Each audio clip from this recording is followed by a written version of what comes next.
everybody, and welcome to 500 Open Tabs. I'm Kava Taharian. And I'm Hannah Hillam. And today we are relaxed. To be so relaxed. We're going to be the most relaxed we've ever been. I'm lying down on my back recording this. I'm halfway in a nap.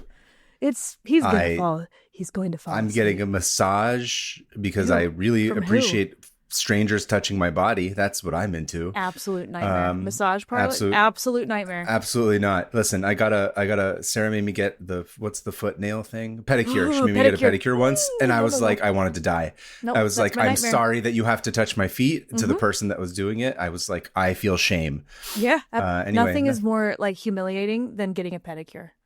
Yes. In my opinion. I imagine. I just think I don't know. I can't deal with it. Anyway, so far not relaxed. Well, we tried. It was maybe about 45 seconds in here. Our voices are quiet. We're not screaming, but. Okay, look, we're the most relaxed we've ever been. Okay, so welcome back to the show. Welcome back to the show, everyone. Welcome back to the show. It's very exciting. We're very excited to be here. Hannah, how are you doing? How was your relaxing trip home? We got to see each other last week. It was really fun. You came down for the Pac-Man show. We got to hang out with Patrick. You got to meet the Marshall Vandroff, which was very exciting. I met Marshall, the guy you always talk about. I don't even know if you've talked about him on this show. You probably have. I have talked about him. We talked about him on the episode. He immediately engaged me in deep conversation, which I love. And he's like, where are you from? And I'm like, Utah. And he's like, oh, I have questions for you. You missed that whole part. He was probing. He was like, what was that like? And I'm like, you're the nicest person. I'm not, he's the nicest person. And we got to see, Patrick was there. We got to go out and eat food. And you got to meet the family. Everyone got to meet, Well, I met your family, but I got to hang out with your family. Whatever. Sarah got to meet Sean, and Sean got to meet Sarah. It's very important. Our spouses finally met, and we're basically immediately Hannah was just pushed out, and Sarah was like, I'll go wait in line with the kids to go on the giant. Yeah. I kept calling the balloon the umbrella for some reason. I don't know why. Yes. I kept saying the umbrella ride.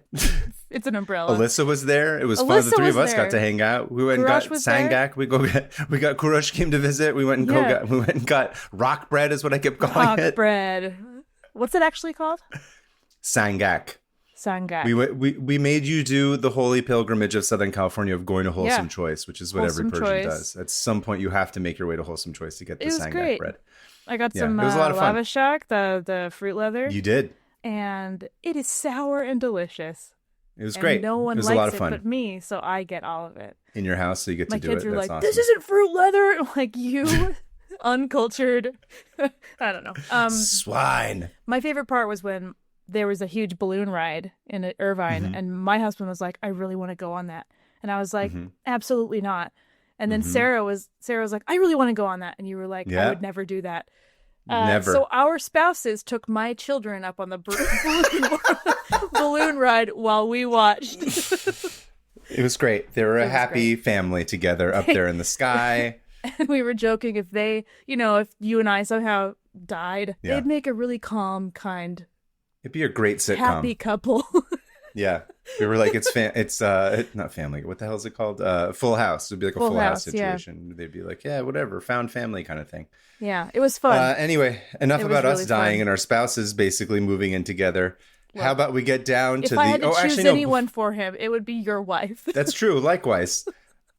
Likewise. Actually, I was going to say, before we get into it, you did want to make a little plug. Speaking of Kurosh.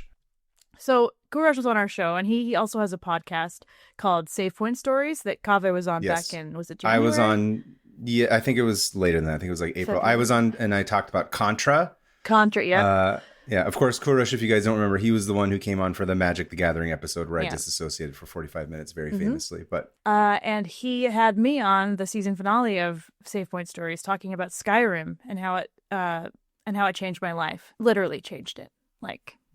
Veered it off. In case you're wondering I thought Skyrim was a term about getting your salad tossed on a plane, but I guess that's not what it is. It's the Mile High Club, the Skyrim Club. It's the Skyrim Club. Apparently, it's a video game. The bathrooms are way too small for that.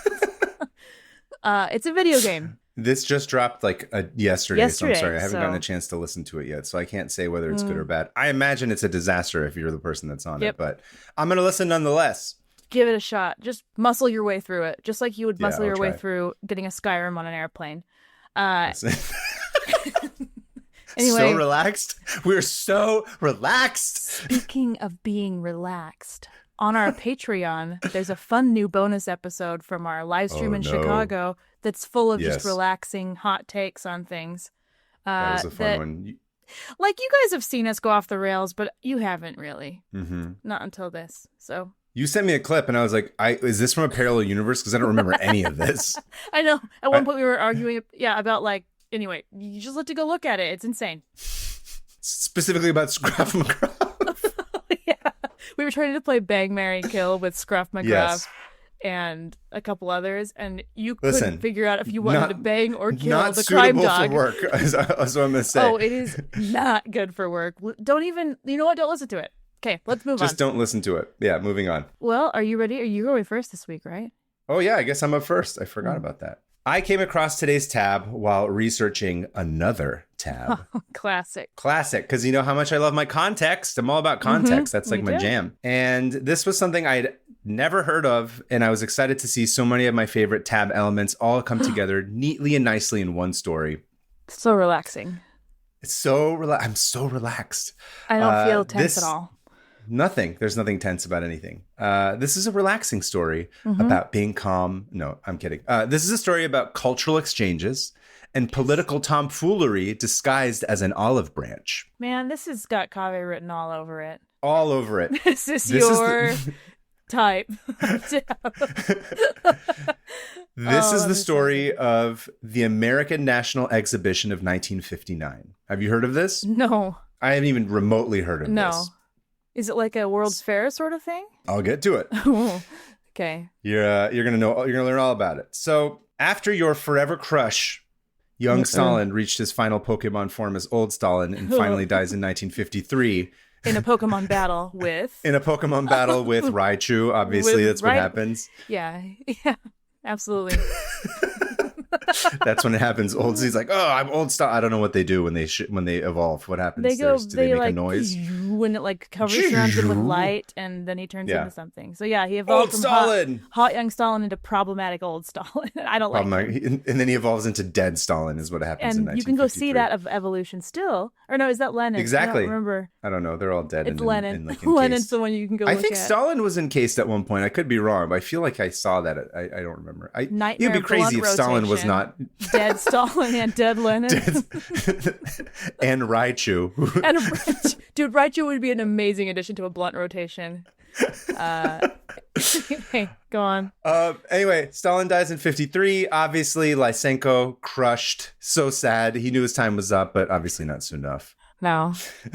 But it's a big deal. And if you've never seen the movie Death of Stalin, I imagine you haven't because you've never seen anything. It's a hysterical and absolute shit show about this exact subject. It's very funny. It's based on a graphic novel, funny enough. Really? That becomes this film, yeah. And then Armando Iannucci makes it, and he's the guy who made Veep. You probably never watched Veep either. I've watched Veep. I love Veep. Oh, you've watched Veep. It's basically like Veep, but if it was the Stalin dying and then a Veep episode about like everybody in... That's literally the pitch. It's the funniest thing ever. It's amazing. I didn't watch that. All right. It's incredible. It's really, really funny. Yeah. So if you remember that movie, the man who's eventually able to become heir to Stalin's post was La Femme Nikita Khrushchev. Oh yeah, Khrushchev. Who I believe is played by Steve Buscemi. Stalin's on the face, on the lips, the touch tips. They Skyrim in one of the in one of those Soviet jets. I don't know. I'm trying to like wedge Soviet things spy planes to what you're talking about, and it's not graceful, but it is calm. It's calming. Khrushchev, of course, does a lot of controversial things. And most notably in the case that's contextual for this is de-Stalinization, which apparently did not have anything to do with making drinking water, more clean. Get all the salt out of it. And it almost... You like that one, huh? De-Stalinization. I did love that one. In an almost unthinkable move, Khrushchev's like, bro, all this cult of personality shit, this has got to go. Don't like this. Implements, don't like this, don't like that, we got to get rid of it. He also implements a bunch of like economic and social reforms. It was like a whole thing. Go read about it. It's kind of crazy to think about how quickly it happened right after the death of Stalin, no less. Well, they got to do that. It's like with the Egyptian pharaohs and stuff. They find like statues with the faces like chipped away. Because the next pharaoh would be like, get rid of it. Blame everything on the person before you. Uh-huh. But how it relates to this tab is that since Khrushchev had become the top boy boss, Soviet-American relations became slightly less tense, at least like on the surface. A bit. I mean, like just barely, but like whatever. It was a step in the right direction. Someone's got to take the lead. Khrushchev does it. And he starts to do kind of like this world tour. He has like a debutante's ball, like coming out party a little bit. He goes to like China and like Serbia. And eventually he starts chatting with our favorite bench sitter, Dwight Eisenhower. Hey. I almost said Nikola Jokic. He's not a bench sitter. I'm so sorry. Oh, Dwight he's absolutely never on the bench. Yes. My favorite bench sitter. I love that you described Eisenhower as a bench sitter. This is servant looks on our favorite picture of him sitting on that bench. There it is. Oh, that's what I mean. I think you meant like he's just not like he's the equivalent sitting of a basketball bench sitter, like a bench warmer. That'd be a bench warmer is what I would call it. But no, this picture. This is our favorite photo of Eisenhower. We send this photo to each other often, and it's Eisenhower looking not straight, for sure. I wouldn't call him straight, but looking like he's about to go shopping with you. Ear to ear smile. He looks thrilled. He looks so happy. Love him. I'm happy. Love him in that photo. Happy for him. Don't love him in general necessarily, but big fan of this. Oh, so good. I was like, go read about the coup in Iran in the 1950s. Oh, yeah. Eisenhower's you'll learn how I feel about Eisenhower. Not great. American industrial complex. But, like, it's cool to have the CIA overthrow a bunch of governments. So we're going to sign off on that. Anyway, that's let's tap for another day. Thanks. I'm still waiting for you to get to that tab. Oh, of the coup of Iran? Yes. Of the Iranian coup of 1953. We always joked that this podcast wouldn't exist without it. So thanks, CIA. I guess it's true. I guess it feels kind of like an obvious one for me to do, but I guess I could do it at some point. I don't know much about it. It never occurred to me to do it. Let's see. We'll put it in. If there's like a funny anecdote that I can find within that story that becomes a tab that I explode, I can do that maybe. Far smarter people than I have done the research to explain it, but... So Khrushchev opens up relations formally, like 100%, but he sort of starts testing the waters. He has a conversation with Eisenhower. Historians refer to this era as the Khrushchev thaw because the Cold War for a moment felt like it was thawing. And the Americans and the Russians, they start these talks and they come up with this wacky idea. Okay. They decide to put on the best talent show this town has ever seen. I want a Christopher Guest movie of this. Just a bunch of bastard people who didn't come. Love that movie. Me too. Anyway, essentially, everyone loves world fairs, kind of like what you're saying, right? Yeah. But instead of the world, let's just have like a cute little private one that's just for us. But it's like 90 Day Fiancé the other way around kind of deal. First, the Americans would host the Soviet Exhibition of Science, Technology, and Culture in June of 1959 in New York. And the following month, the Russians would host the American National Exhibition in Moscow. No way. So right? I was like, how have I never heard of this? Hang on. In 1959. 59! In 59 absurd. They do this. Does this this crazy. happen? It actually happens? It does. It happens. What? Right? Ooh, that's how I felt when I was reading this. I was like, excuse me? Absurd. How is this not like something we've all heard about? I don't understand. I do not understand. Okay. Each superpower would have the opportunity to make their case to the opposing power's general public. Basically saying like, hey, here's a communist convention and then here's a capitalist convention and we're going to have them in the opposing homes. Well, it obviously didn't work because I've never heard of it. Basically, this being the Cold War, though, of course, each side saw this as a perfect opportunity to send plenty of spies to gather whatever intelligence they could from the other country. It's like it was a win-win for everybody. It's like, bring your spies right here. Yeah. It's insane. And everyone's like, let's do it. Great. Thumbs up. But yes, this actually happened. It's insane. Crazy. First up were the Russians in New York. And what's strange to me is that despite this being the event that took place on American soil, most of what I found in terms of like articles and videos and press coverage and shit are like, cool, the Russians are here, whatever. Boring. No press? No, there's press. It's like, but the coverage that you can find is way more about the Americans in Moscow than it is about the Russians in New York. I'm not saying there's nothing there, but there's plenty of stuff. It's just like it's far outweighed by the American presence, which I think is really funny. So that is funny. Here's the first photo of the outside. So this is Eisenhower. and you can see. Explain. This is a great photo too. You should explain it. This almost looks like a Renaissance painting in the way the movement is. Yeah, it's like a big crowd of people outside the Soviet exhibition, and there's Eisenhower, and he's people are like police officers are kind of like making room for him to walk around and. But this is the exterior of the building, which just it's just sort of like there's a marquee that says Soviet exhibition. So it almost looks like boring. A movie is playing. And there's just a big American flag and a big Soviet flag. This looks like someone threw this together in like a weekend. Where it's like, here's a big flag and here's a Soviet one. And then, just the Soviet expeditions on science, technology, and culture. That's it. So as far as I can tell, the Soviet exhibition of science, technology, and culture, which almost sounded like a Borat subtitle, focused more on the power of the Russian state. Obviously, at this point, they were like monsters of production. So they brought in miniatures of these like massive factories that they had built, which I think I have a photo of here. I want to see. I love a miniature. Yeah, me too. Oh, that is cool. It's like almost not even a miniature. It's like a mid-niature. Yeah, miniature. But I'm assuming this thing's like a mile long in real life or something. It's massive. It's something huge. Whoa. Okay, this would have been so fun to go to. It would have been amazing to go see it. All these Soviet sculptures and miniatures, and like you can see a space. Is that like a Soyuz or whatever? I don't know. The rocket. Yeah, and so what's interesting is like they're focusing on the factories, but they were also remember at that time the Russians are way ahead of Americans in terms of space travel and aviation and exploration. So that was like another one of their focuses. Well, you knew that you knew that they went to Venus, right? Yes. That blew my mind. That like we just hid the fact that Russia went to Venus and got pictures of Venus. Yeah. Go look them up. Whoa, so cool. And you can see this ship that's there. So the Russians kind of come in. It's really interesting. They take the angle of being like, this is the power of the state and what the state can do. And the state can achieve great things. And here's how, like, when many work together, they can achieve. It's like very high concept. It's very like bold. It's very big. It's really cool. I mean, I think it's actually like, it's an interesting case that they're making. It's beautiful. And it's like science doing some of the craziest shit that's been known to happen up until this point. It is showing like the good, I mean, arguably the positive sides of communism. Exactly.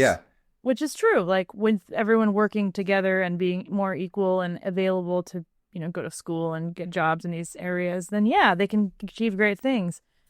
But, there's none of the starvation and violence. There's also like a fashion show element of it, which everybody was like, oh, this is a lie. They're like, no one in Russia is wearing these clothes because no one has money. No one. They're all just being forced to make spaceship parts. Right. Well, she looks like she's having fun. She's having a good time there. This lady's walking down the catwalk and a bunch of people are putting their hands up and cheering. But anyway, cool. It's like I said, it was conceptual. And of course, that's lost on a culture of hyper-individualists obsessed with self-expression through consumption.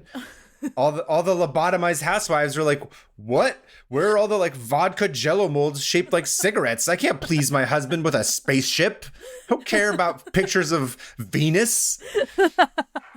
Oh, their eyes glaze over. Yeah, they're like, whatever. Or and it was this doesn't look impressive to an American point of view. No, Americans are nonplussed. Completely like cool. So in the little I happen to think it's cool as shit. Oh, I would go there in a second. Yeah.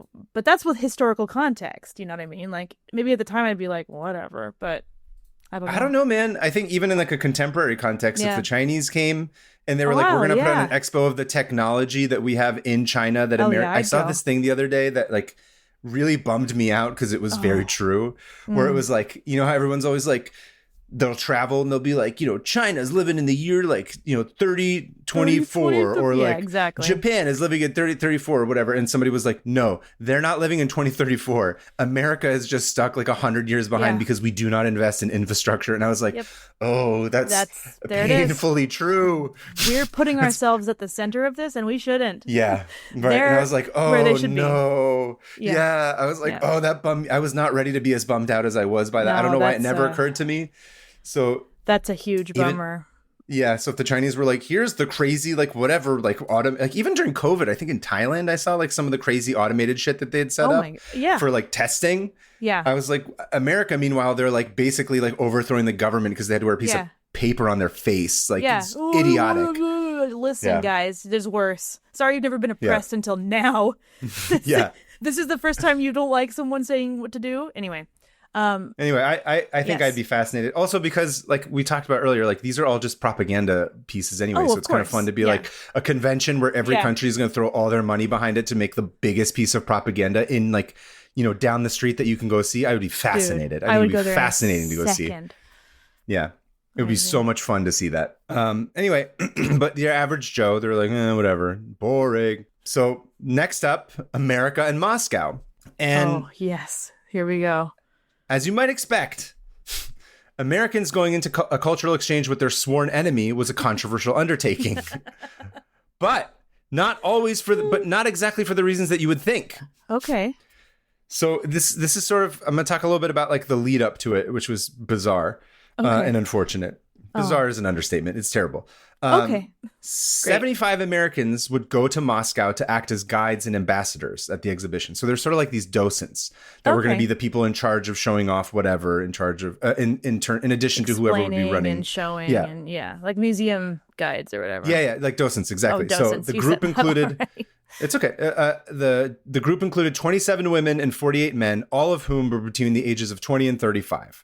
Okay. And according to one of these docents who was a college student, he's like, about half of us were students and the other half were like Rand Corporation or CIA or various government agencies, like plants who were pretending to be student guides. I love like a 50-50 college split. Football. Yeah. Hey, how do you do, Marsha, fellow children? You want to go to the soda fountain with me? Hello, fellow children. How do you do, fellow kids? We're in it. And of the 75 that would go, 4 of them that were proposed to go were black. And these were black people that spoke Russian. Right. So there's actually a bunch of them that did. Do you know something about a bunch of them that... Oh, explain. No, there was just like a lot of black Americans at the time. Maybe they were like, Russia is actually way less racist. And a lot of them moved to Russia. And got jobs. I didn't know there was like an influx of them moving over there. That's interesting. I don't know if I would say an influx, but a lot of them did. And then they quickly realized this place blows. They're like, oh no, people are racist no matter where you go. Well, that's the thing. They could get better jobs there, and there was no segregation. And Russia was like, look how much better than the U.S. we are. We're not segregating somebody. They're very eager to like make an... So they were like, check it out. We're treating them well. And it kind of fell apart. But there was a large amount, I would say a pretty big amount of black people who moved to Russia in the 60s. I'm like, that's an interesting tab of like black Soviet relations and sort of, I'd be fascinated to learn more about that. Yep. I mean, at that point, what else? I mean, you can't even go to the same like movie theater as white people. Yeah, exactly. I was like, it's completely understandable. May as well go get a nice job in Russia. I mean, nice. Why not?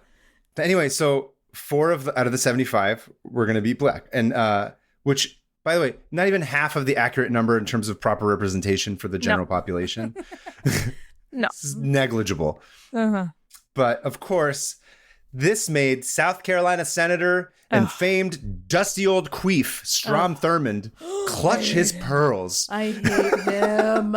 I hate him. He's the worst. Dusty old queef? You dusty old queef. No one gets my sense of humor. Sense of humor? He was all for 69 with the Russians, but the Russians thinking that Americans saw black people as like, people? Oh, that was a bridge too far. Unbelievable. Can you believe? Yeah. Wow. I hate him. I'm blinded right now. I hate Strom Thurmond. Furthermore, he did not like the idea of all the docents who'd be going to Moscow mingling amongst each other, black and white. Tisk, tisk. Oh. Poor guy. So hard being Strom Thurmond. Oh. So hard. My ancestors had plantations. In particular, in addition, Strom was outraged by a fashion show planned for the exhibition because apparently he was a famed fashionista. The show was going to depict a black couple getting fake married in front of a crowd of white attendees of a fake wedding ceremony. They were going to stage it for the crowd in Russia to sort of see what some of the American traditions were. Yeah. But old Rusty Strombone apparently had a soft spot for J-Lo in the wedding planner, and he was incensed. He was like, I will not let weddings and wedding planners be tainted this way. So gross. And he basically like bitched and moaned until they cut it from the program because he made such a stink about it. Because of that guy. Yeah. Anyway, Strom, rest in piss. Thankfully, your shit streak legacy on the tidy whities of this nation has been erased, and enjoy hell. Yeah, we have fun down there. What was it? 69ing Reagan? Yeah, 69. It's probably out there getting 69 right now. Ain't nobody give a shit.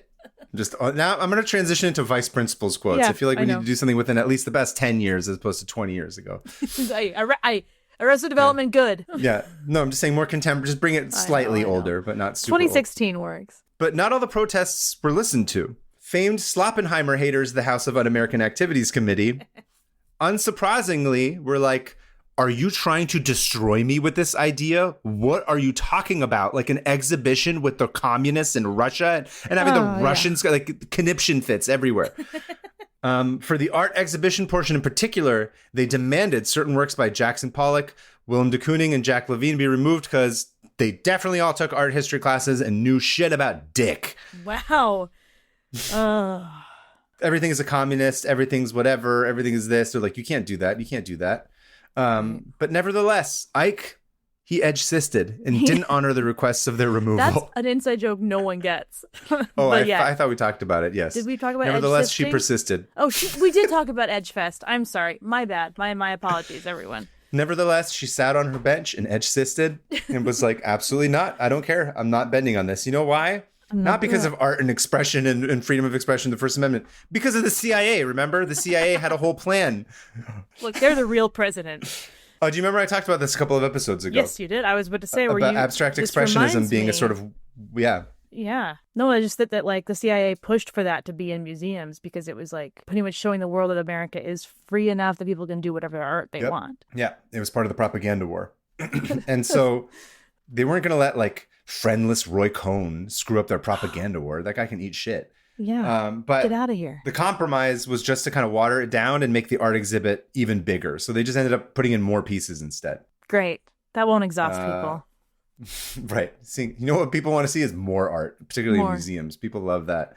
The general public, huge fan of art museums, particularly. Endless. Yeah. Anyway, so in Sokolniki Park in suburban Moscow, American engineers constructed a series of futuristic-looking pavilions. I'm going to send you a picture of it. It basically looks like Epcot. Oh, yeah, that's Epcot.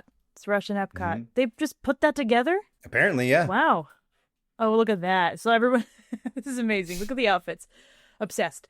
Just look a big gold Epcot, half an Epcot. And I mean, it's some really good mid-century modern vibes in this photo. Yeah, it's crazy. It's literally, like I said, it's a tiny, like personalized World's Fair, but only for America and Russia. It's just like a cute little, secret that these two have. Oh, these Russian, they look so cool. I mean, they don't. Yeah. They look like they're like these dresses. I put on their best dresses and came to the expo. I love this. Oh, you're talking about the outfits of the Russians. Yeah, I'm watching it. I'm looking at the outfits. Yeah. And despite July being hotter than hell, when the exhibit finally opened, hundreds of thousands of Russians came to see what all the fuss was about because the Americans, they know how to put on a good show. This is very different than the Russian one that was in Moscow. The little like science fair setup that Russia did. Yeah. Which is also cool, but they didn't know their audience. No. We need blood splatter all over our face. Yeah, exactly. Where the Russian exhibition in New York focused on Soviet industrial power and space travel, the American exhibition was, about the power of capitalism. Oh, yeah. Oh. So about 450 companies made contributions to the Moscow exhibition, including Sears, IBM, General Mills, Kodak, Whirlpool, Macy's, Pepsi, General Motors, RCA, and Dixie Cup. All have a presence, despite the fact that none of their products could be purchased in the Soviet Union, which was the point. Well, yeah, to show them, like, look what we have. Look at all the shit you're missing out on. Don't you want some options in the grocery store? Yeah. They're like, look, any regular old American can buy these kinds of things under capitalism. Even though quite a lot of it was out of reach of your average American because, again, they were showing off the fanciest, like, most expensive stuff. Right. But the Russians wouldn't know that, right? Their media is all controlled. They're never going to figure anything, blah, blah, blah. We're here to win hearts and minds in the future. But, of course, the Russians are like, yeah, no, bullshit. They immediately figured it out. They're like, yeah, no, that doesn't make sense. It's funny. When I was in the dorms, my first year of college, I had a card that could only be used at the local store for the college students. And there was only one option for each thing.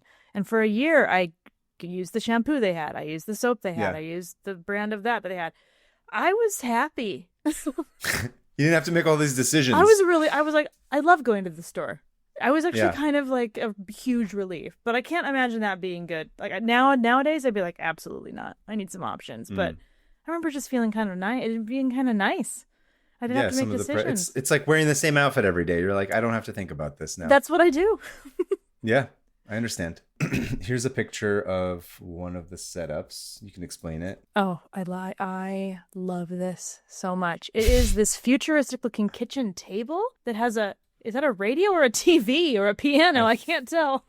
I think it's a TV, right? Because TVs were like that at the beginning. It's a little kitchen TV. And it's like this mid-century kitchen and this grinning housewife reading a paper, sitting at her half-crescent table with like a retro-looking TV, mini TV. And she's just kind of resting her finger on some buttons from what looks like... Dude, I don't know, but this is incredible. Oh, and this shelf. Did you see the shelf? Yeah, the shelf is amazing in the background. All the cereals displayed. Jell-O. Of course, Jell-O's number one. Oh, there's that. Of course, there's a fashion show, right? So good. So good. Who is that? That looks familiar. I think they're just all meant to look like celebrities. Like she's supposed to look like Elizabeth Taylor or something. That's who I thought it was. I like how the audience are all just politely watching the fashion show. And then the American one, everyone's like reaching out and grabbing. This is my favorite, is the kid with this robot toy. I don't even understand what the hell this thing is. This is the best photo I've ever seen. It's this kid like controlling a robot toy, but he also has these like plastic robo goggles, and his mouth is wide open. He looks like It's amazing. He looks amazing. You gotta go look at this picture. Yeah. Anyway, so that's just a sample of some of the stuff that they have. And like I said, they're basically trying to pull the wool over the Russians' eyes, but they're not dumb. And what ends up happening is actually pretty interesting. Okay. So, for example, the Russians are trying to trip up the Americans by poking holes in the case that they're all making for the U.S. being awesome. Mm-hmm. And a lot of the people that were sort of questioning them were suspected, I'm sure they were. They're just like the same thing with the Americans. Like, these are Soviet plants pretending to be normies, just being like, well, what about this in America? Like in front of a crowd to sort of, questioning them. It's all a show. This whole thing is a show on both sides of the aisle, which is what makes it so interesting. We give people so much crap, like North Korea and stuff like that, about putting on these huge propaganda shows when we absolutely do the same thing and always have. Ours just has been considered the correct way to do it. But that's same thing. Yeah. And they're pointing out all the obvious hypocrisies and the kind of to your point, all the racial injustices of America. That was a big thing that they kept harping on. And the Russians? The Russians are doing this, Or certain Russian plants or whatever are going around sort of trying to... Amazing. I love this. Trying to be like, trying to undermine it. And I heard that they... Yeah, exactly. Well, what about... Well, remember, that's what the docents are there for them to be discussed. So you can ask them questions. Be like, oh, well, that's a cool, futuristic kitchen. How come black people have to sit at a different, countertop to eat? Or why can't they use the same get these bathroom? Kitchens too? Yeah. It's like, explain shit segregation. Like that. Yeah. That was a big thing they'd harp on. And while that's funny. The American docents were not untrained, they knew they'd been given, prep in terms of how to deal with it and to sort of not toe the party line, but toe the national line, I guess is what you'd say. Right. What they accidentally did was sold the case of free speech in America. Because if you think about it, in the Soviet Union, the state would have tightly controlled every single word said publicly by everyone. And everybody would follow it to the T from... particularly in the Stalin era, from fear of being thrown in jail, forever. And never coming out. That people would disappear forever. Yeah, exactly, just to the T. But the Americans, Americans are lazy as shit. They can't bother doing that. They can't be bothered to, memorize a script. They're like, hey, just make sure you hit these talking points. But otherwise, you're kind of on your own. I got to go hire some Russian ladies to, pee on a bed that Obama slept on. I don't have time for this. Bye. Exactly. Release the tapes. So what ends up happening is that every one of these people that would go and then one of the docents would ask, they'd give a slightly different answer where some people might be yeah, I know it's not great, but we're working on it, or somebody else would be. So all of a sudden the Russians are wait, it's weird. The American delegates and docents that are here all have different opinions about it, and they're all sort of here representing a specific, representing one country. That's strange. That's so that I don't know. Weird. To and I don't think that was intentional. I don't think they thought that far ahead. I think that just ended up happening. So they're interesting. You can have different opinions in America. See, that's fascinating. All the rest of it is just whatever, but that is what lasted. Yeah. That'd be weird to experience. Just the same as it would be weird to experience going over there and being why does everyone say the same things? Right. Everyone says the exact same line, to the T. That's very odd. Anyway, that's an interesting part of it. But on to the main event of this one. So Ike, he had shown his face at the Russian exhibition in New York. Yeah. Mm-hmm. And like that, Khrushchev, he shows up to the American one in Moscow. Okay. And Ike, he had already gone to the one in New York and the weekend, like 2 weeks before. And he was depleted from talking so much and doing an unhinged live stream and having to carry around all of his con stuff around town and ship books back and forth. And he really needed to recharge his introvert battery. He was like, I don't have time. I want to lie down and eat 2 pizzas on my couch. I don't have time for this. And that's it. And he did. He sat on his bench and he ate 2 pizzas. He's like, he's sitting there. I need to Photoshop a picture of him with a couple of pizzas. Yeah, you do. The American flag behind him should instead just be a big draped pizza. That'd be amazing. So he's recharging. Someone's got to go. Who does he send as the main ambassador for America at the opening event?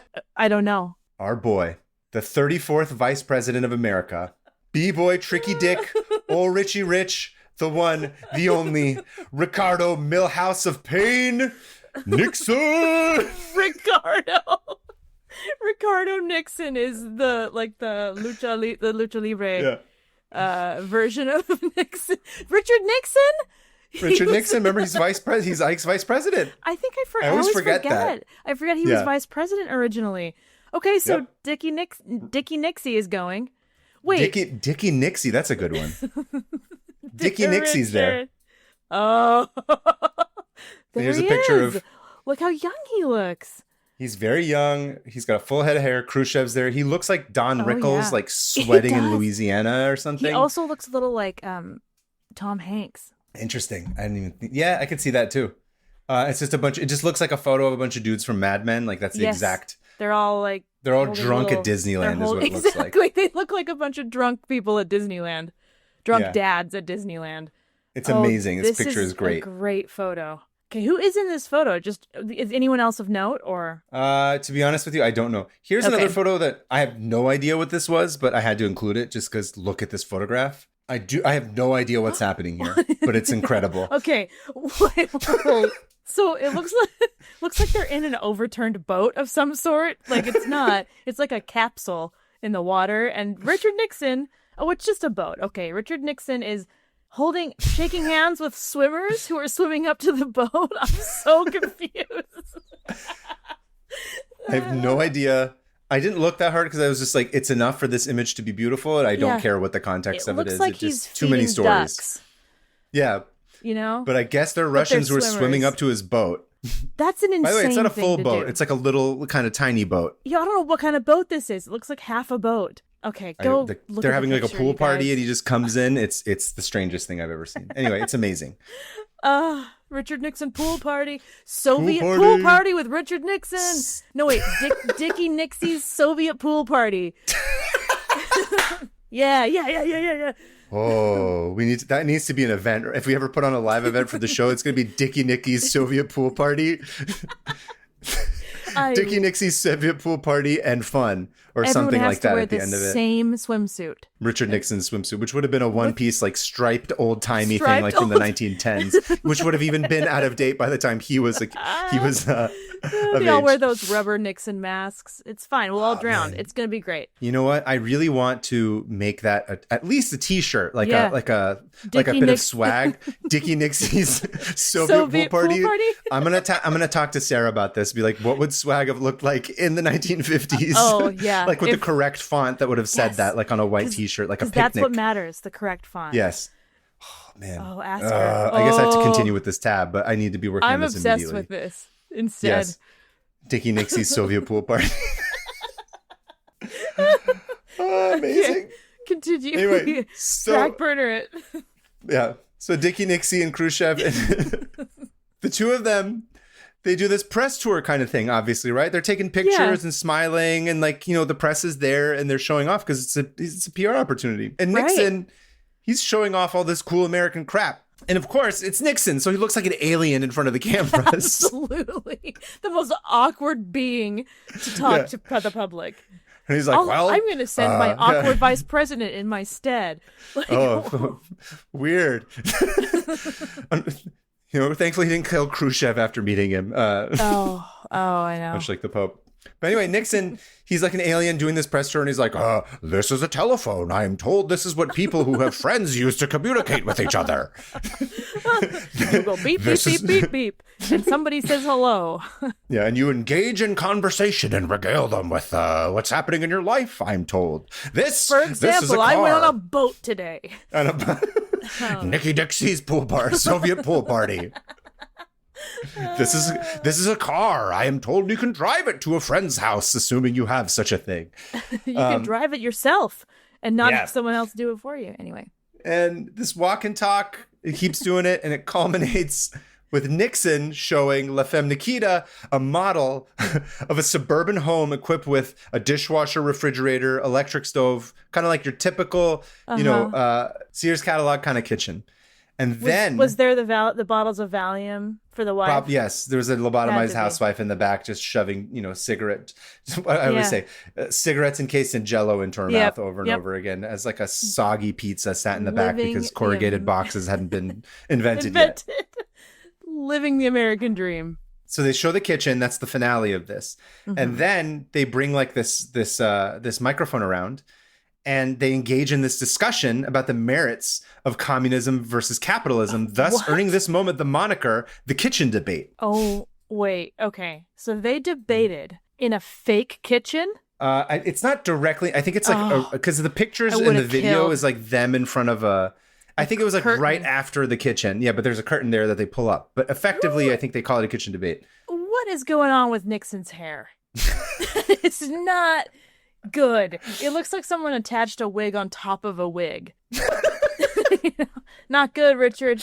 Not good, Dickie. So they're all just, Nixon's got a microphone. He's talking to Khrushchev, who looks like an Italian mobster. Him. He just looks awesome comparatively. Like he's already losing the visual war. Nixon's not looking cool. No, Nixon's looking like a college kid who just woke up for a test. Yeah. They're the kitchen debate. So Khrushchev and Nixon essentially have an ideological rap battle for the cameras.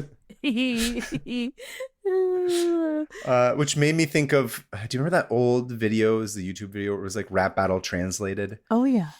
It was like those two dudes like rapping, and then like these white guys like do like the most like a corporate like explanation of what the rap battle like is. 20 and they're just years like, old.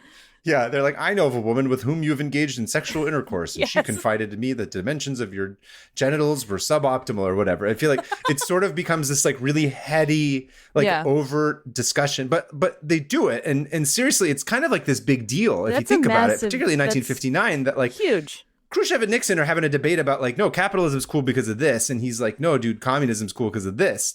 And they're kind of letting it out. And the Russian people are getting to see leaders dish it out, which, even though this is all staged and kind of fake or whatever, like it's, I think it's like a pretty interesting thing to see. Like you would never see that. No, they probably never had. A lot of the younger ones probably never had seen anything like that. That's crazy. And it's crazy. And the kitchen debate happens, and the three big American networks broadcast the kitchen debate a day later on July 25th. And the Soviets, they're kind of pissed because there was like a handshake agreement that the debate would be broadcast simultaneously in America and in the Soviet Union. And they wanted to like sit on it and parse through it and hold on it. And I think the American networks rightfully knew and they understood that, like, they're like, dude, we're not sitting on this. Are you going to crazy? Like, eat shit. Like, this is a Soviet rap battle in front of an easy bake oven. Like, we're going to put this on like immediately.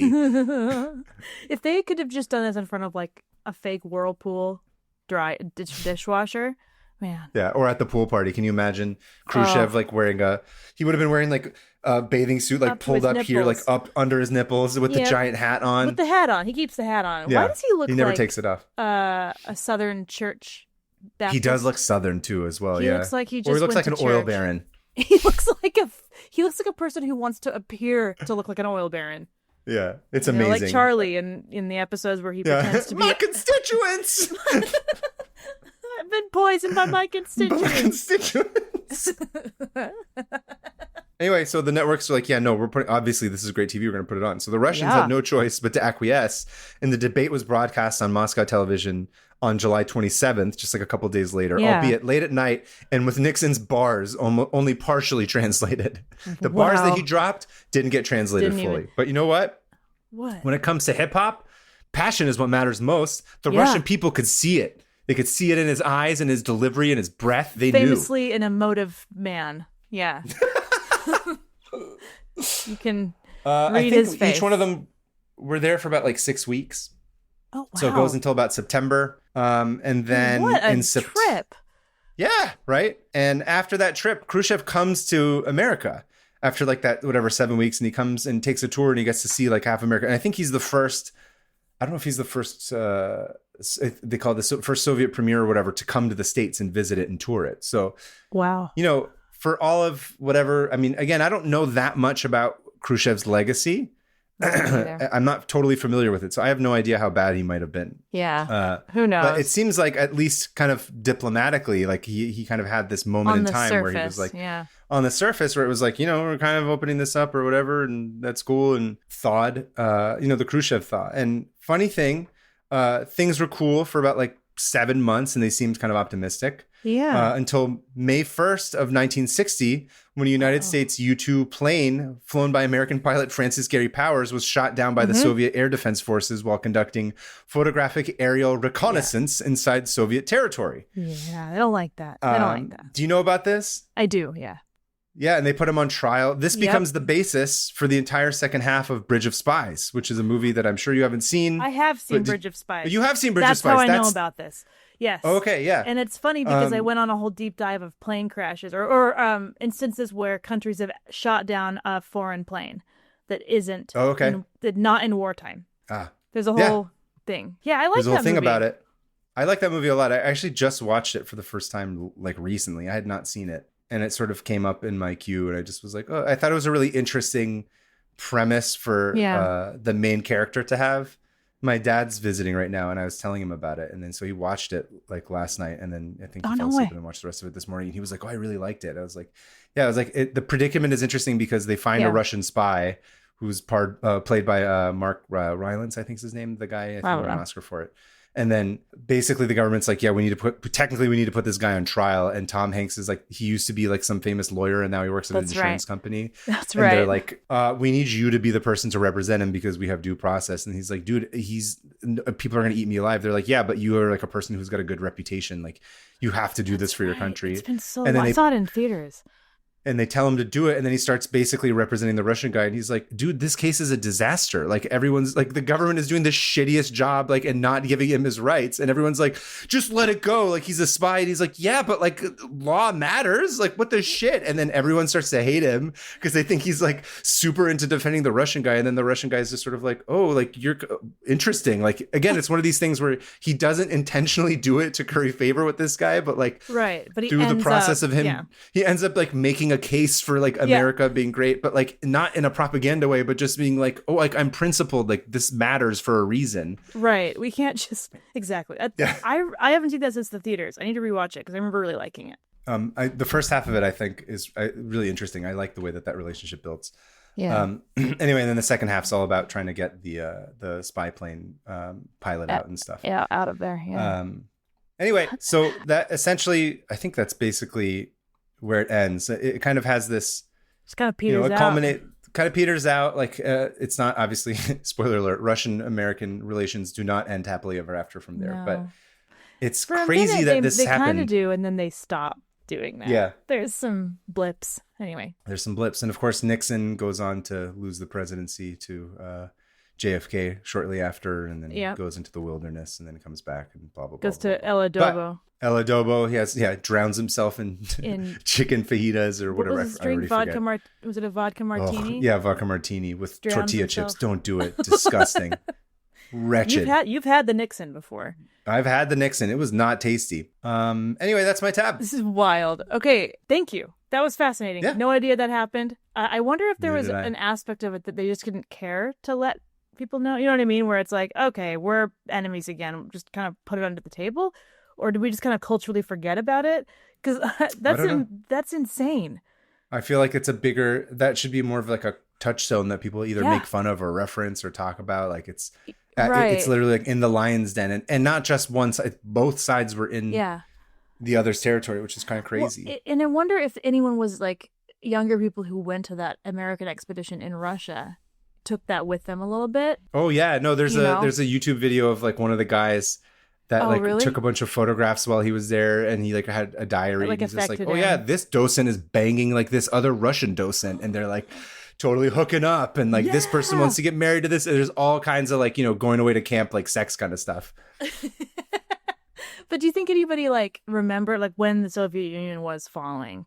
I wonder if this was kind of one of the very first chipping away at it, even if when it was falling. small. You mean like when the 90s. Berlin Wall fell and stuff? Just when it all kind of crumbled. But like, go back to this, it was just maybe one of the very first instances of Soviet people seeing what was possible outside of communism. Maybe. Then that kind of like, because I feel like that would like store itself in my brain a little bit. Like that's what America is. A bunch of people having opinions and making cool stuff. I don't know. Yeah.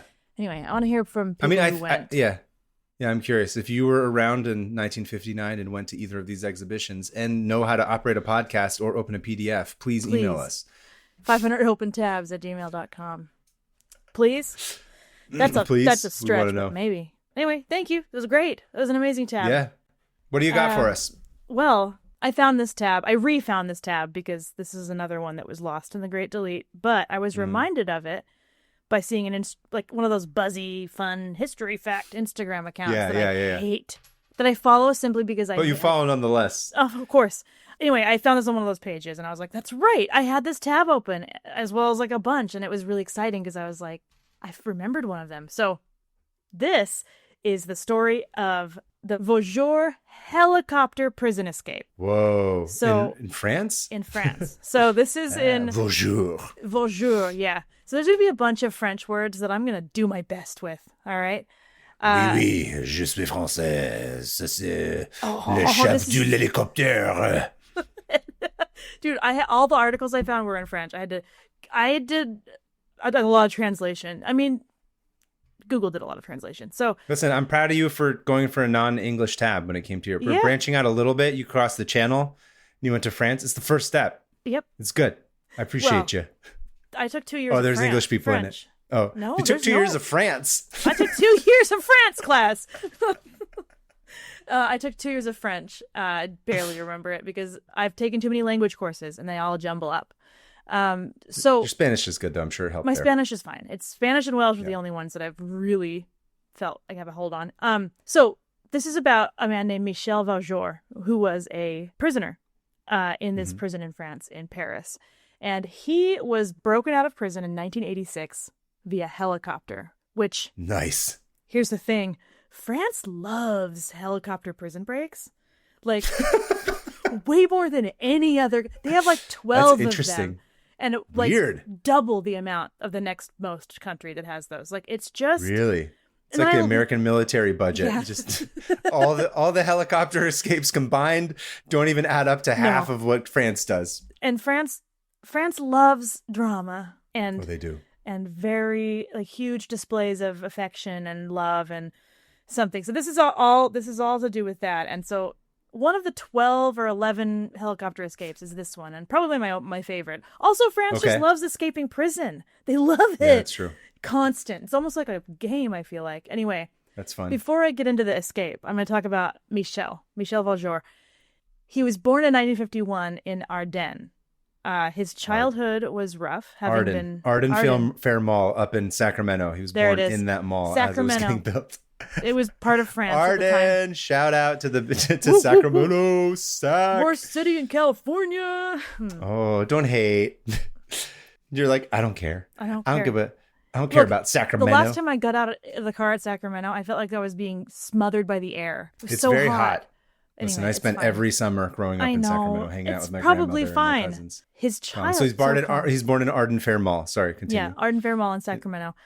His childhood was sadly rough. He was abandoned at age 4 by his parents and left to be raised by his aunt. Both of his parents. Yes, that sucks. Because it was one of those instances where his dad was very abusive, and his mom was like, "I'm giving you to your aunt because you're not safe here." Yeah. And he loved his aunt, which made it even more tragic when she died of cancer 4 years later. So that sucks. He had some father figure in like the local church kind of that helped him like make friends. And it's fully innocent. Whenever I heard that, he's like, I was friends with a priest. And I'm like, uh-oh. That's never good. He was a father figure. He introduced him to friends. So he had some support, but he had to go back to live with his parents. And his dad was violent, alcoholic, and he was miserable. So it wasn't all bad because he also had pets. He loved animals, loved taking care of animals. And despite some of his having friends and pets, he still did end up kind of becoming a juvenile delinquent. One of his favorite things to do was steal cars. So he'd go out with his friends for joyrides and stolen cars. Yeah, nice relaxing cars. Calm.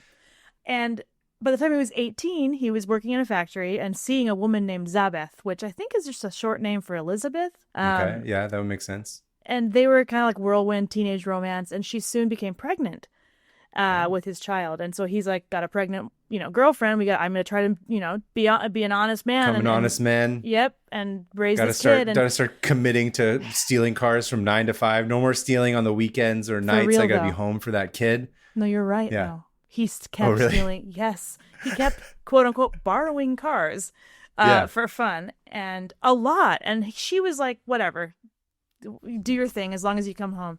And one time he forgot to return the borrowed car like he usually does. No. And the next morning he wakes up to cops at his house, and he jumps out the window and runs away, leaves his girlfriend with his pregnant girlfriend at his house. And he's gone for 2 weeks on the run, and he gets caught and sentenced to 3 years in prison, which is absurd. So this prison sentence had a deep impact on him. As it would. He was an 18-year-old, and it kind of turned him nihilistic and rough and angry. And the whole time he's just obsessed about escaping. He was like, I have to get out of here. I have to get out of here. I can't be in here. As he said later, prisons are built for escaping. So if that tells you anything about this guy. Yeah. And he heard while he was in prison that his girlfriend, Zabeth, has shacked up with a cop, which pissed him off even more. With a cop? With a cop! So she left him. So he serves out his sentence, and in 1972, he is released, and he's like, I have to win back Zabeth. But part of his probation is he can't go back to his hometown.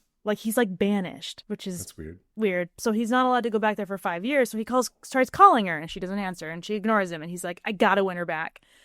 Some big French, deep love affair kind of thing. Gesture, it's a very French gesture. And so he's like, fine, I'm going to risk going back to my hometown and finding her. And so immediately gets pulled over, of course, because he's driving a stolen car.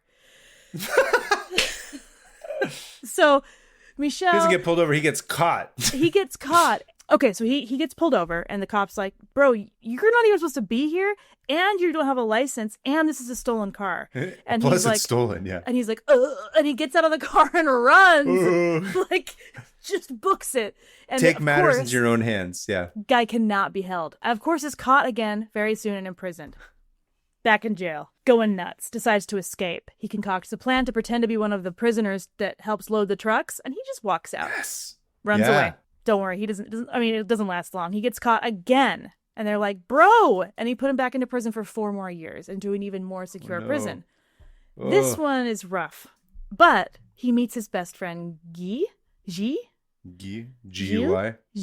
Gilles wasn't somebody Gilles de something or else? Yeah. The killer guy who killed everybody? Oh, yeah. Serial killer guy? I don't remember. Gilles de Rais? What the hell was his name? Something like that. Yeah, you're right. Joan of Arc's best friend? Who was Joan of Arc's general who ended up murdering a bunch of kids. General, yeah. Yeah, his friend Gilles, who was a seasoned criminal, had been in there for a while. His heart of gold. Oh, no, this guy's awesome. Gilles is like, I'll take you under my wing. Don't worry, kid. Yeah, it's hard in here, but we're going to get you out. Because he could tell Michel was just like, get me out of here. Restless. It's an ADHD criminal. This is not a normal criminal. No, this fully is an ADHD criminal. You don't want ADHD people in that kind of a jail. We needed special jails for ourselves that we can have access to books, crafts. We need to be able to run around. We can't be in prison cells. No. It's just not possible. This guy, everything he does is very ADHD coded. Here's the thing, because if prison was structured and I had access to all those things, I'd do great in prison. I'd be like, cool, I'm not getting distracted. Yeah. I read 150,000 books because I had enough time to do it, and I wasn't distracted by social media and the internet. Sounds whatever. Amazing. It actually sounds amazing.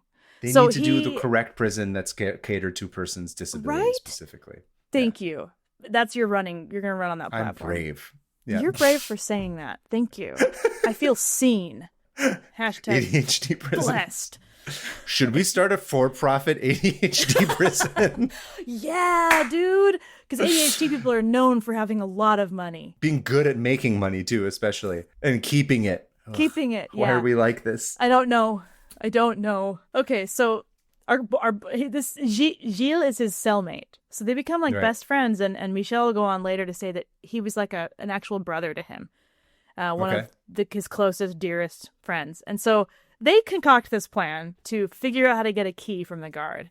And so in the most French move possible, he starts collecting all the wax from his Baby Bell cheeses. Yeah. French. Okay.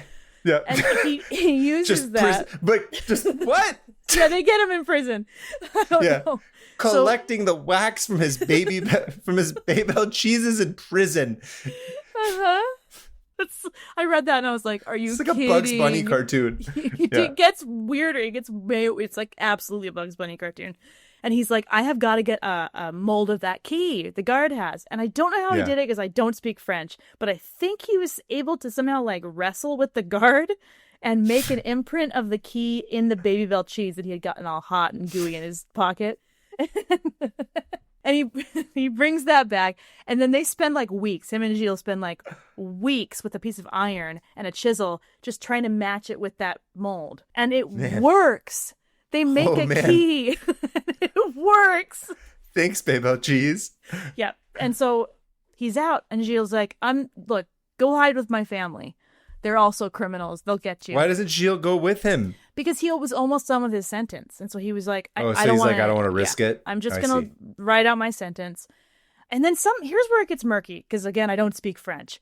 But somewhere between 1975 and 1979, he is arrested again and escapes again by by scaling the walls and then breaking his legs.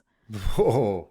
Took it taken back into prison, and then he escapes again with like a no, what it was Gilles helped him escape with the rope, with like a bed sheet, like bed sheets tied together. But at one point he tried escaping and broke his legs. I don't know where that fits in. And then another time he was taken to court and he had made a gun out of a piece of soap. Out of Baby Bell cheese wax? No, out of soap. And he held the judge at soap point. And again escaped but got caught. So this guy was never. He was always like, get me out of here. And so he's free. Finally, he gets out. Gilles helps him escape, and he starts hiding out with Gilles' family. And he meets Gilles' sister, Nadine. Ooh.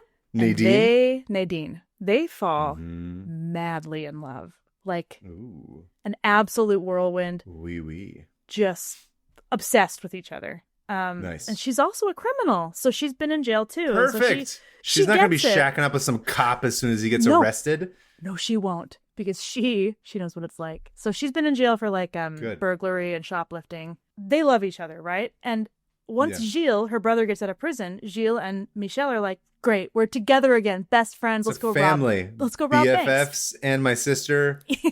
Perfect. You're banging That's what my you sister. Want. Great. Banging my sister, and we're starting a business together. Yep. And Gilles is way more hardcore. He's like, we're just going to use real guns, none of this soap stuff. And he's like, these are cute little ADHD tactics you've got going on, but here's a gun. We're going to rob banks. And they start bank robbing successfully. And they're making a career out of this. Sorry, is this all in Paris at this point? This is all in Paris. They go all around the country, but I don't remember where they hide out. I don't think they're hiding out in Paris. But so he's having this like amazing love affair with this hot chick, and whose brother is his like partner in crime, and they're bank robbing, and it's all going great until one time. And he gets Nadine pregnant, and she has a kid. Of course. So they have a daughter, and who they're training to be a robber as well, a spy or an assassin. Yeah. And it's all going great. They're robbing a bank, and the cops show up and do chase them. And this time, Michel, who of course is on a motorcycle, because of course he is, because this is an action movie. Yeah, and someone wrote this character. He turns and he shoots the cop in the leg as he rides off. They catch him. This makes the fourth arrest. They're like, you tried to kill a cop, you're getting 18 years. Bad. Oh, and shit. He's sentenced to 18 years for attempted murder and finds himself back in prison. Nadine visits him constantly. I feel like in court, I would be like, I didn't try and kill a cop. I was just trying to get a cop to stop chasing me. Right. There's a difference. I was just trying to cripple a cop. I was trying to escape the police and get him to leave me alone. I wasn't trying to kill him. Guys, hot tip, I feel like there should be a run. delineation between the two of them. Yeah. And French cops, I feel like, are just like clown cops. They're just like, whoa, you know? Because compared to our cops that like will shoot you in the head. I don't know. I don't think the French cops are that great either. None of them are. I don't think they have a great history of not targeting minorities specifically, by the way. Mm-hmm. So he gets caught again. So they go to visit and Nadine comes to visit. So Nadine and him are writing letters. They're visiting. He gets to see his kids sometimes. And we don't really know when Nadine starts to take helicopter lessons, but it's somewhere in these years. Amazing. And we don't know if he was in on it. We do know he was in on it, but we don't know the actual timeline. Nadine enrolls in a helicopter piloting class and starts to learn how to fly a helicopter. Just, fun weekend stuff.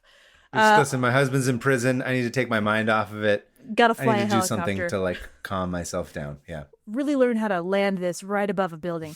So she pays only in cash, and she has guys come with her sometimes, friends. May 26th, 1986. She rents a helicopter from this guy, and he noticed that she had a guy with her with like a bag, and he didn't really make note, but he was like, why is he carrying a huge bag with him? Whatever. And she takes the helicopter, and they talked about this, and while they're all out playing, while the prisoners helicopter are all out, get in the chopper. While all the prisoners, to the chopper. Yeah. While all the prisoners are out exercising, they hear the sound of a helicopter. Yep. Flying low over Paris, because this was in Paris, the prison. I know exactly what that's like, because I live in Los Angeles, and there's always some goddamn helicopter flying over our apartment. Constantly. Thanks, LAPD. Maybe it's Nadine. Anyway, Nadine flies this helicopter over the prison yard. And everyone's like, whoa, what's going on? And she drops a cable down, or her accomplice drops a cable down with like a package that has a fake gun in it. Again with the fake guns. And Michel takes it. Soap gun. It's a wax gun again from the cheese. Right. So she drops the whole wheel of Baby Bell cheese, and he just makes the gun right there. Eats it. He's all, thanks, I was really hungry. And make some friends. Share your cheese. Have a good day at prison. And of course, this alerts all the guards because there's a woman in a helicopter hovering above the prison yard. Yeah. And they're like, women can't fly helicopters. What is the meaning of this? It's funny. In all the articles I read, it was like from the 80s, it was like, woman pilot rescues husband. Woman pilot. Woman doctor. What's next? What's next? A woman pilot? Yeah. No, yeah. And they did get married, by the way, when he was in prison before, when they first met, he went back to prison. They got married. Michel takes this fake gun, and him and another prisoner start to hold up the guards with it. Oh, okay. And somehow, again, because of the language barrier, there was mention of nectarines being used as grenades, like painted them black. They're like, oh, my charcuterie board is not sufficient. It's the Frenchest thing. There's cheese and fruit and it's just like love stories. Wine, like, this would never happen in America. Never. No, you get shivved with a... You're not getting Babel cheese in the States? You kidding me? Gruel or whatever. Gruel. So this is a French story. Listen, at our prison, our ADHD for-profit prison, you will get Babel cheese because you get to eat and then you get to make a little toy afterwards. Yes, with wax. Exactly. Again, it's great. It keeps you entertained. Love it. I love when the I'm wax. in prison, when we're in the internment camp that they make for ADHD people, we're going to have so much fun. I hope we're interned together. Me too. I think it would be great. When they take our prison from us that we started. Yeah. Classic. Our prison's going to have a pool. It's going to have all kinds of stuff. Pool party, Soviet prison pool party. Yeah? Okay. So, again, correct me French-speaking people if I'm wrong, but there were somehow nectarines involved that looked like grenades. And the guards were like, oh, we don't want to risk it. Like, we don't know if it's fake or not. Because they're like, knew this I'm guy. more of a clementine guy. I'm not really into nectarines. I like peaches. They're out of season. This is disgusting. This must be some sort of American GMO fruit that's being produced year-round. That's not natural. No, this is springtime. So him and another prisoner named Pierre Hernandez, who was going to escape with him. Pierre Hernandez? That's like two of the least. That's like, that does not match. It sounds like someone was like, I'm going to pretend to be European and chose that name. It's like, my name is Pierre. Pierre Hernandez. Hernandez. So Pierre and him have these nectarine grenades and fake gun. They're starting to climb. They're climbing the wall to get closer to the helicopter that was kind of settling over by the roof. It's just like chilling. Hovering. She's chilling. idling there. She's the whole up time, there, yeah. but she's actually gotten really Reading good a at book. it. Yeah. She's gotten really good at it. She's like a natural. And so she's learned how to tip the helicopter sideways a little bit. Yeah. And so she does that as they're on the roof, and then the cops start shooting, and they're like, although we are impaired, they're like, I think they start shooting. I can't remember. I'm doing my best with the language. Or they think about starting to shoot. Anyway, the cops are like, oh, he's getting away. They think about it, and they're like, let's go on strike instead. There's no point to this. I demand fair wages. I'm not getting paid enough for this. Yeah. So they're on the Strike. roof, and yeah.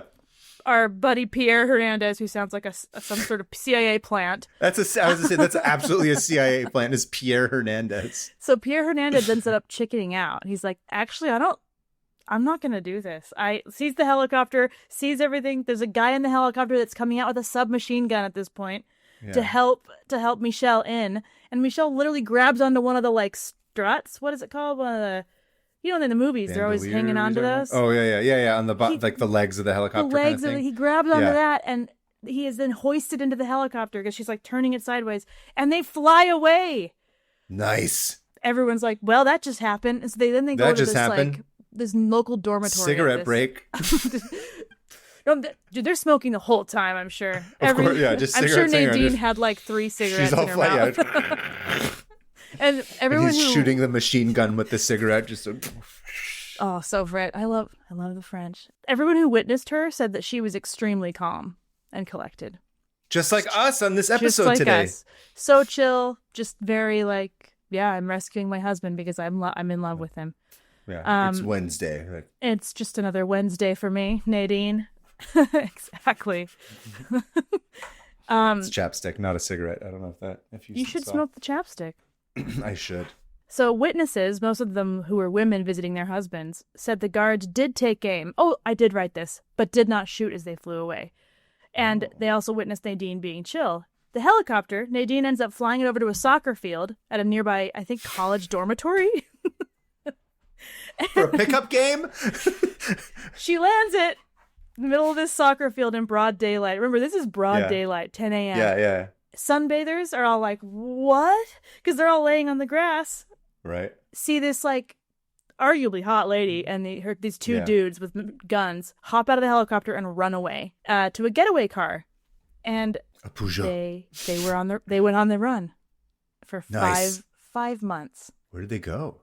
So they said they went to South America with their daughter. I don't know if there was proof. I read about 1 billion different newspaper articles in English.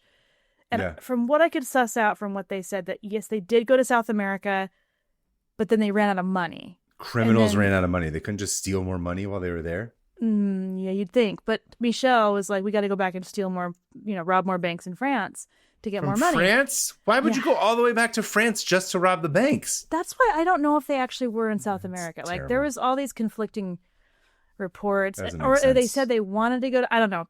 Either way, Michel starts robbing banks again about 5 months later because he just can't stop. And can't stop. Won't stop. This time, he got sloppy. He did it once, and he was like, Uh-oh. nice, got away with it. I'll do it again. Got sloppy, and this time, he was shot in the head by a cop. Oh, Jesus. Don't worry, this guy doesn't die. Oh, he survives the headshot. Survives a headshot. What? Goes into a coma, and Nadine is arrested, and her child is given to her mom to take care of. Okay. He's in a coma. He comes back out of his coma. He's back in prison. And Nadine is also in prison. And she reveals she's pregnant with their second child. Again? And she gives birth to their baby in prison. But this time they're like, you're in here until 2017. That's when you can get out. And Nadine visited him. But once she had her second baby, she was like, bro, I can't do this anymore. I'm kind of done with this, yeah. I need to be a mom and raise our kids. So I'm divorcing you. The second time he gets dumped. Second time he gets dumped in prison. This guy's got 3 kids. 3 kids. All were raised by mothers who were like, we don't want to deal with a guy who keeps trying to get in and out of prison. I don't think he's ever met his kids. Oh, really? Yeah, I can't. I watched That's an interview with him from like 2 years ago. This dude is still alive. Is he still in prison? Nope. Nope. What? So this is, you think this story's over. It is not over. So he starts getting letters from a law student named Jamila. And she's been interested in his case and had seen Nadine. Because that was what made the news. Like, this woman rescued this man. Yeah. And she was like, interesting. And she was studying law. And so she starts writing to him. And of course, they fall in love. Hey. And she's decades younger, but they fall in love, and she starts to plan to help him escape. This now, guy, Jamila, he must. right? He gives it good. I was gonna say he goes to I bet town. He is amazing. He's a generous lover. He's doing something that makes these women. He knows the twists, the moves, right? He knows where everything is. He knows where everything is. This man can't. Yeah. He can't be pegged down. Nope. But he knows where to go. I bet he's amazing in every way. I'm like, am I like curious about that? I'm like, what does this guy do? I know. Obviously, he doesn't have any more ideas because Jamila also starts to also gets a helicopter. But Jamila this time is like, I don't know how to fly it. I'm just gonna hijack it. So she puts a gun to a guy's head. Just figure it out on the job. Oh no, make the helicopter pilot actually do it. She hijacks a helicopter, but see, you can't outsource the work, you guys. You got to put in the hours. You got to learn it yourself. Ride or die. Ride or die. Jamila, yeah, she's fine. So Jamila immediately gets caught because they're like, "You're hijacking a helicopter," and she gets put in jail. So now they're both in jail, and they're still not in together, love. Sadly, yeah. And when she gets out, she wants to marry him, but she is Muslim, and her parents are like, "You are not allowed to marry someone who's not Muslim." And she's like, fine, will you convert? I like how that's the problem. Not the guy who's escaped prison and shot cops and is a robber and has been on the lam. Yeah, it's the guy who, he's not Muslim. That's the thing. No, that's where we draw the line. We draw the line. Anyway, he converts to Islam and turns his life. Oh, he does do it for her, though. He converts to Islam. They are still married. Oh, nice. He gets out of jail in 2005, I think. Early. Okay. I don't remember how. He said it was a surprise. And he and Jamila have gone on to write books, make movies, do interviews. Yeah. So his interview, it's hilarious. He's got this like gravelly Did he go like full voice. Cat Stevens, where he's like the white guy without the mustache and like the giant beard? Oh no, he looks like a regular. He does not look like he's practices. He doesn't look traditional. Not at all. What's can you drop his name in the thing? Oh yeah, Michel. Sorry, I guess I could have sent you photos that I have. Oh geez. God forbid. So I get so into telling the story that I don't remember to. Okay, here comes some photos of the helicopter. So here it is. Here comes the helicopter with the photos. Like, you sound like you're feeding me lunch. Whoa. So there it is landing. That thing looks like a helicopter that you have like on a random boat. Right? Like on in Steve Zissou, the one that that he flies around on, that it's on his ship. That's what it looks like. Oh shoot! Well, that's him and some guards or some policemen. Whoa! Look at his mustache and his Jerry curl. Oh, he has got a 70s mustache. He is tan. Yeah, because he's always on the run. And then there's him and Nadine, and then here is Nadine leaving prison with her baby. That's cute. This one's crazy. It looks like somebody from like Kraftwerk escaping. I know. From like the red top and like the black bottom. And these photos are from an amateur photographer who just happened to be nearby. That's who really was cool. Like, whoa, and took some photos. It's a good photo. So Michel ended up, because after he got that bullet in his head, he couldn't move. He had like half of his body was paralyzed. And he said through the help of like God and yoga, he got his movement back. What is it? Through God, all things are possible. So jot that down. He literally said that. Yeah. He got his ability to walk back while he was in prison. And but he still has a bullet in his brain, lodged in his head. Oh, wow. To this day. So he kind of has a limp. Kind of, you can tell he's old. Finally slowed him down a little bit where he's like, he can't escape prisons anymore. Yeah. Prison escaping days are done.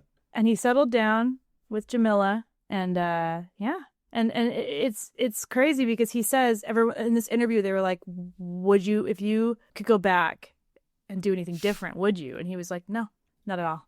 I'm here. I loved escaping prisons. No, there was so he much pretty fun. much said, he's like, it was like prisons are meant to be escaped. That's awesome. And by definition, yeah. If I had gone back and done anything differently, I wouldn't have met Jamila, and I wouldn't have found out what true love is. All this, very French stuff. Yeah. And then Nadine, Babe no one Buzz. knows where she is. She was just like, I am out of the public eye. Bye. Gonna raise my daughter somewhere else. That's my tab about the Michel Vaujour prison escape. Brought to you by Babel Cheese Wax. Brought to you by Babel Cheese. It was just absurd. And of course, I looked on podcasts, and it's been covered before, but I hope I could get some extra little things in there, because I did go through and read a lot of old newspapers. Was it tangerine grenades, you said? Nectarine grenades. Nectarine grenades, I'm sorry. It's fascinating. It's so bizarre. Which is funny, because grenade is from the root word for grenadine, which means pomegranate. And they named them grenades, I'm not kidding, because of all the little pieces of shrapnel in them. They look like pomegranate seeds. So they're named after pomegranates. Interesting. Yeah. Famously also just red everywhere when you pop a pomegranate, because it looks like blood. Stains everything. That was awesome. Salute to our helicopter. Listen, I'd like to think that after it escaped from that helicopter, with the helicopter escape the first time before they landed on the soccer field. Hoping there was a good little bit of Skyrim action that happened. I was going to say, if it were me, I'd be like, Nadine, I've been in prison. Babe, I need a Skyrim and release some tension. And she's like, I'm driving. Yeah. I mean, if not in there, immediately when they got to the safe house. Immediately. Yes. Some sort of it. That was awesome. Make it worth her time. Yeah. Thank you for breaking me out. Anyway. Thank you. That was wonderful. Fantastic. Let's close these tabs. Okay. Do we helicopter escape them? Guns? Guns. Yeah. How about a helicopter? The tabs are escaping on a helicopter. And then the helicopter land. No, you could have a grenade. You could throw a grenade at them. Okay. Helicopter and grenade. I don't know. Whatever. Just a Alyssa, sound of a helicopter and gunshots. I don't know. Yeah. Soap gun. I got a lot of tabs open on this. Me too. The episode notes, I have a bunch of clippings I made on newspapers.com. You guys can go look at. Nice. Okay. All right. You want to count down? Or should I do it? Okay. 3, 2, 1. Close. Au revoir, Monsieur Tab. Au revoir. The tabs are complete. Close. They are gone. Arrivederci, Mr. Tabs. That's not anything French. Arrivederci. Arrivederci. That's a French word, ain't it? Well, okay. Listener emails. You first. I'll be up first. Our first listener email is from Elena from Italia. Hey, we read Elena's when you were gone. A different one. Oh, Elena's. Okay. Hi, guys. Thought you might enjoy this tab I finally closed. Apropos is an organization that found a unique solution to 2 pressing problems. They trained southern giant pouched rats to sniff out landmines and tuberculosis in several African and Asian countries. They're also currently working in Ukraine. What? They increased TB detection by 40% in countries where the best tests are not available to everyone. If the rats sniff a sputum sample, that's a lot. Sniff a sputum sample. Sniff a sputum sample. Sniff a sputum sample. At the Soviet pool party. Yeah, so for more than 3 seconds, that means that the patient has TB, which they then confirm with other tests. What? This means that they can check 100 samples in 20 minutes, which would take 4 days of work in a lab. If you go to their website, which has been included, apopo.org, you can also adopt a hero rat. That's what they call their rats, which is hero rat, R-A-T in caps. I hope you like this small tab. It brought me a lot of joy. Keep up the good work, Elena. Let me send you the link. I need to immediately adopt a TV rat. Because it's fun. I figured you would like this one. That's why I chose it. I adore have these like fun little backpacks on. Rats are so smart. Rat party. Oh, look at these good rats. Oh, they are 500 open rats. They're big. They're massive. They're wearing little backpacks. I'm adopting one in our name. Oh. Yeah, we should have 500 open rat. Oh, Jane, Tamasha. What should we name? What should we name the rat? That's the they question. Already Maybe named we should them. put that as a poll. Oh, they do already name them. Yeah, Baraka. Baraka's a cool rat name. I like that. Baraka is sweet and playful young rat that has recently passed his external accreditation and is working in the minefields of Angola. The mines of Moria. How much does it cost to adopt a rat? I'm going to look into it. Okay, Baraka. Adopt $12 a month. Bro. Ain't got that kind of scratch. No. We can do a 1 year. I mean, it would be cool to have like a mascot of some sort like this. Baraka the TB detecting rat. Well, we could take it from our Patreon. We could take it from the Patreon money. Think about it. Let's discuss this off. Okay, we'll let everyone We'll think know. about what this means. We'll let everybody know what we decide to do. We can figure out a way. It would be cool. This is great. I love this. Yeah, me too. Thank you. Thank you, Elaine. Okay, mine is Paul from Russia, and I edited it for length and clarity. Nice. So how Chetori, is that how you say hello? Chetori. He's a Farsi speaker. Chetori kave setoiti Hannah. He said it in Persian and Welsh. My name is Paul. Yeah. My name is Paul. I'm originally from Russia, but now I am living for over a year in Germany. And before, lived for almost 2 years in Armenia, so not far from your ancestral lands, yes, Kave. Stone's Throw. Your podcasts are beautiful. I really enjoy listening about random, fascinating, and or harrowing stuff while building my factories in Satisfactory, which is a game that my husband is obsessed with. Factories and Satisfactory. That's a cool little rhyme. Satisfactory is a good... I'll walk in and he'll be like, oh, I just got there's a new like storage section I'm adding to my factory. I'm like... You're playing Factory Simulator. Okay. It's, you know who loved that is the Russians in 1959 at their exhibition in New York. My tab for you is about a guy named Andy Oppenheimer. I'll start with one murky winter evening Russia in Moscow. and Oppenheimer reference. Yeah. That's so funny that both of them came from my tab too. Yep. And I didn't even mean it. You didn't even know that? You had no idea, yeah. One murky winter evening in Moscow when I read an article about the genre of music called minimal synth. It's like Depeche Mode in the 80s, but with even more primitive sounds, straight out of your grandma's synthesizer collecting dust in the attic. And so one of the bands was called Oppenheimer Analysis. The cover aesthetics were grabbing me as well, the figure of J.R. Oppenheimer. But wait, Oppenheimer Analysis is about the atomic bomb creator, but who's Andy Oppenheimer? The guy behind the project. A relative? A son? A nephew? And so I opened the Wikipedia page about Andy Oppenheimer, and it goes like this.